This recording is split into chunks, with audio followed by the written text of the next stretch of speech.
Sa pagpapatuloy ng selebrasyon ng National Children's Month, nagsagawa ng Community Outreach Program ang mga tauhan ng Regional Police Community Affairs and Development Unit 4A.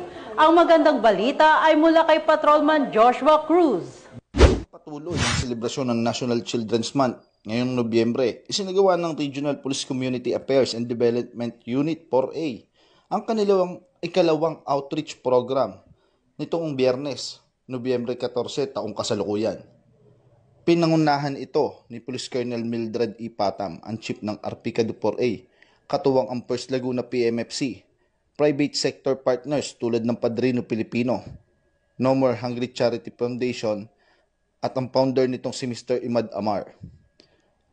Ang aktibidad na ito ay tumugon sa temang Usaek Kasaem, wakasan, kaligtasan, at karapatan ng bata ipaglaban. Hindi lamang ito simpleng pamimigay, kundi nagbigay rin sila ng mga critical na lecture sa mahigit kumulang 100 na mag-aaral at guro mula sa Bagong Silang Elementary School at National High School.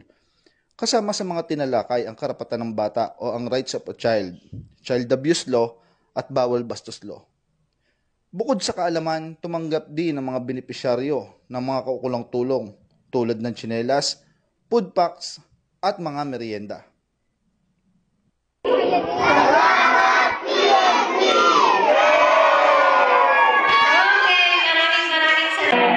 Mula dito sa Calabarzon, ako po ang inyong Police News Network Correspondent, Patrolman Joshua Cruz, alagad ng batas, tagataguyod ng Balitang Pulis.